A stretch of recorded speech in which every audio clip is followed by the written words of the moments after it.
Assalamualaikum warahmatullahi wabarakatuh. Selamat berjumpa kembali anak-anakku kelas 9 di pembahasan soal les ya. Kali ini kita akan membahas materi soal nomor 29 sampai soal nomor 40. Oke, silakan kalian simak langsung ke soal nomor 29 ya. Di soal nomor 29 ini disajikan gambar dari jaringan dan juga fungsinya. Nah, kalian nanti diminta pasangan antara jaringan dan fungsinya yang betul ya. Oke, di yang pertama ini ada jaringan epitel. Nah, epitel ini dia ada di kayak lapisan-lapisan terluar dari jaringan manusia kayak di kulit atau di jaringan yang lainnya kayak gitu. Nah, fungsinya dia adalah yang sebagai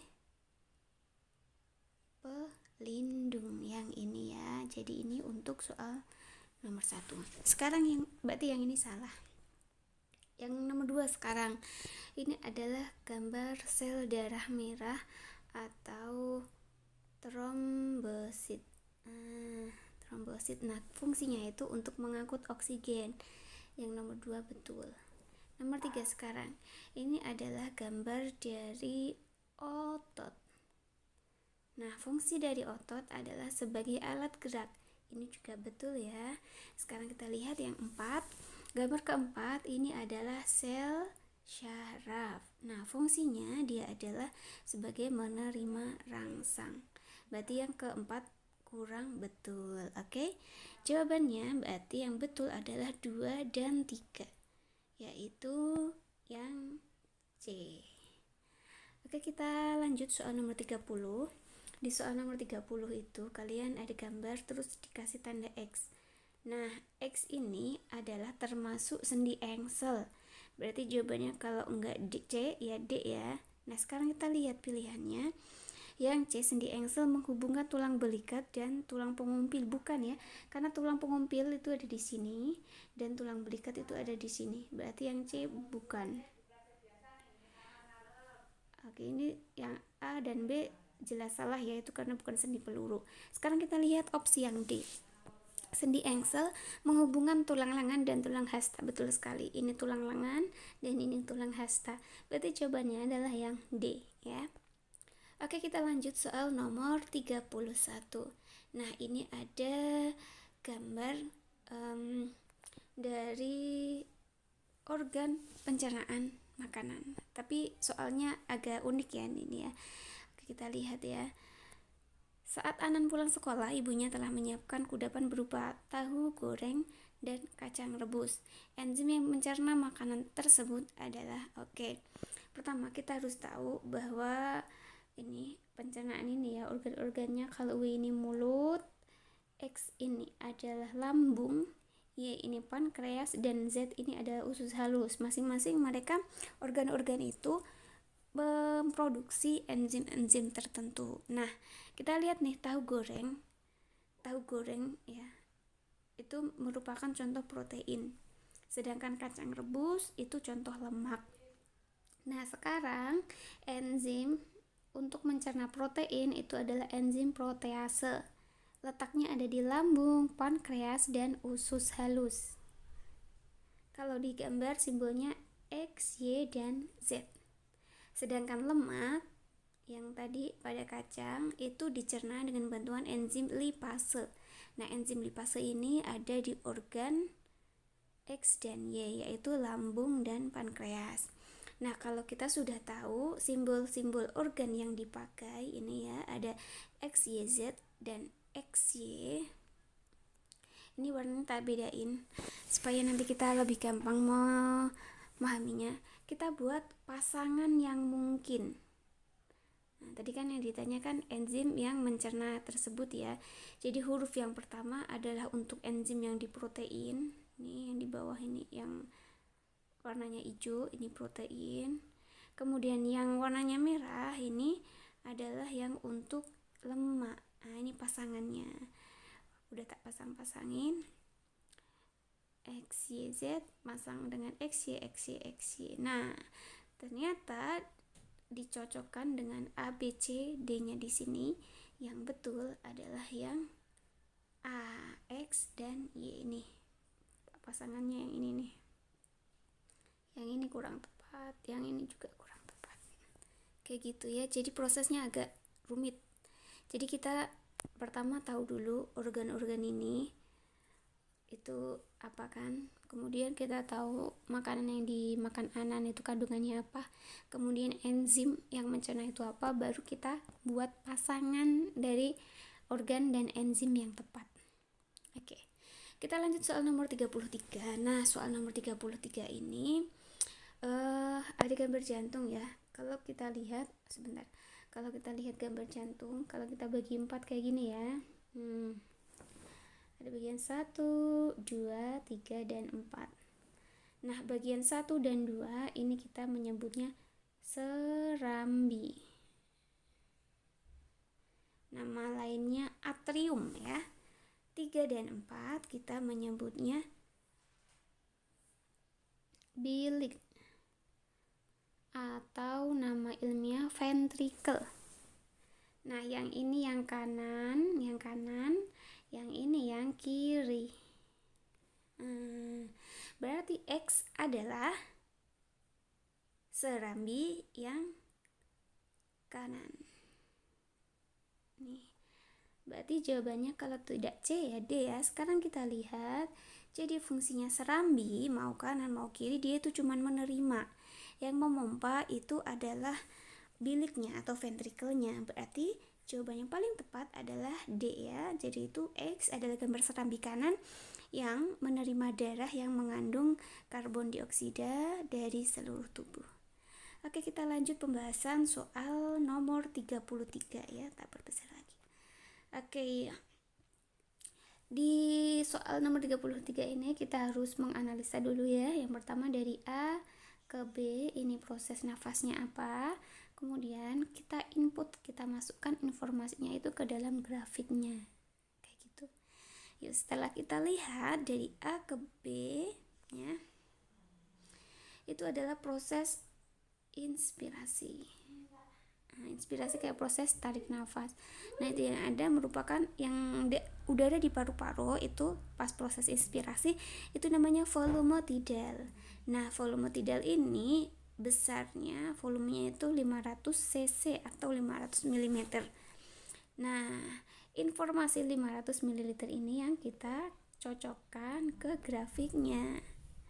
Kita lihat sekarang grafiknya. Ingat ya tadi itunya 500 ya. Sekarang yang pertama tuh dari sini ke sini berarti 4.500 kurangi 3.000. Berarti yang pertama itu 1.500. Bukan ya, berarti yang kedua sekarang ini ya. 3.000 kurangi 2.500, 500. Oke, jawabannya yang nomor 2. Kita cek dulu yang ketiga. 2.500 kurangi 1.500 ya. Yang keempat 4.500 kurangi 1.000. Nah, ini yang 3.500. Jadi jawaban yang tepat adalah yang 2, yaitu yang A. Oke, sekarang kita lanjutkan soal nomor 34. Ini ada tabel berisikan hasil uji darah dan urin. Kita lihat yang di urinnya ya, fokusnya ke sini ya. Nah, di urinnya yang kita lihat ini dari sampel urinnya, dia mengandung garam, urea, dan albumin. Nah, mengandung 3 unsur ini. Kalau di urin manusia mengandung 3 unsur itu, maka dia punya penyakit albuminuria. Nih ya, kalau bukan C ya D. Sekarang kita lihat. Yang C karena dalam darah mengandung protein. Oke, nih. Poinnya ada di sini ya, karena yang mengandung garam, urea, dan albumin itu adalah di urin, maka jawabannya adalah yang D.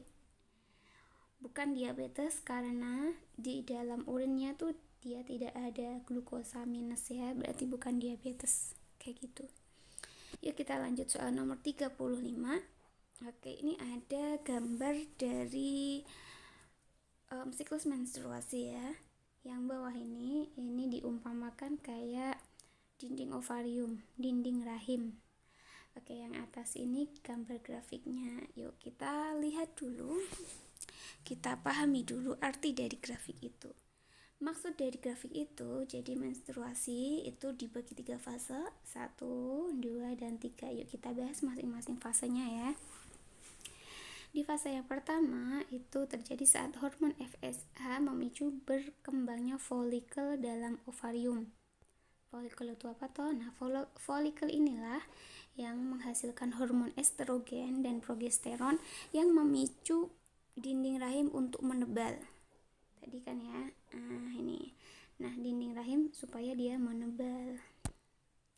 Oke, setelah menebal, kalau dia nanti tidak dibuahi, jadi si dinding rahim itu kan kenapa harus tebal, itu karena untuk tempat melekatnya embrio apabila sel telur dibuahi. Kalau tidak dibuahi gimana?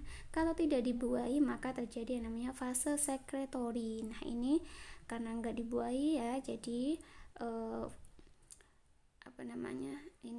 folikel ini melepaskan yang namanya corpus luteum. Nah, si corpus luteum inilah yang nanti mengirimkan sinyal bahwasanya sel telurnya tuh nggak dibuahi. Jadi nggak bakalan ada embrio yang nempel di situ, nggak ada embrio yang nempel di dinding rahimnya. Nah, kalau nggak ada yang nempel, maka produksi hormon estrogen dan progesteronnya ini dikurangi. Nah, kalau hormonnya turun, nanti terjadi menstruasi, yaitu rusaknya dinding rahim yang menyebabkan pecahnya pembuluh darah ya. Berarti jawabannya adalah yang D. Kita lanjut soal nomor 36. Di soal nomor 36 ini ada gambar melintang dari batang ya. Yang pertama kita harus tahu Y ini menunjuk ke mana dan X ini menunjuk ke mana. Y ini adalah menunjuk ke bagian pembuluh silem. Sedangkan X ini untuk pembuluh phloem. Oke, sekarang kita lihat fungsinya ya. Silem. Oke, silem itu untuk mengangkut air. Phloem depannya F mengangkut fotosintesis. Kalau air berarti dari akar ke seluruh bagian tumbuhan. Kalau fotosintesis berarti dari daun ke seluruh tumbuhan. Oke, dari fakta itu kita tahu bahwasanya yang paling tepat adalah yang D jawabannya ya. Oke, selanjutnya kita ke soal nomor 37. Soal nomor 37 gambar ini ya, yang gambar di situ itu merupakan percobaan sah. Ini nama percobaannya percobaan GC sah. Jadi percobaannya ini ada daun, kemudian sebagiannya ditutupi aluminium foil, kemudian direbus, kemudian ke larutan alkohol, kemudian dicuci, baru ditetesi lugol. Nah, bagian yang ditutup dia akan berwarna terang, sedangkan bagian yang terbuka dia berwarna lebih gelap. Kesimpulannya dari perubahan warna itu nih, warna gelap mengindikasikan adanya amilum pada daun, sehingga percobaan tersebut menunjukkan bahwa tumbuhan memerlukan sinar matahari ketika fotosintesis, dan fotosintesis menghasilkan amilum. Oke, dari fakta ini maka yang paling tepat jawabannya adalah yang D ya. Oke, kita lanjutkan soal nomor 38. Di soal nomor 38 kayak gini, kalau persilangan kayak gini terus ditanya persentase jumlah mangga anakannya tuh hasil persilangannya gimana. Nah, kalau kayak gitu kita akan lebih mudah kalau membuat tabelnya ya. Oke, yang pertama cara membuat tabel, kita pisahkan dulu gen dari indukannya. Kita pisahkan ya TT dan MM-nya. Oke, setelah itu, setelah kita buatkan gennya, kemudian kita buatkan tabelnya. Yang ini merupakan kolom rasa buah, yang ini yang manis ya, manis. Nah, yang ini yang kolom tinggi batang. Kalau ditanya prosentase tumbuhan yang manis, maka hasilnya adalah yang ini. Kita lihat ini jumlahnya 2 dan ini juga jumlahnya 2. Karena jumlahnya sama antara yang masem dan manis, maka perbandingannya adalah 50%. Jawabannya adalah yang B ya. Oke, sekarang nomor 39 ini ibu belum bisa menjawab pertanyaannya ya, karena gambar yang A dan yang B ini nggak jelas banget. Tapi kalau gambar yang C ini wortel, yang D ini kayaknya lengkuas ya. Nah, kalau kita lihat gambar yang buat acuan, ini adalah singkong.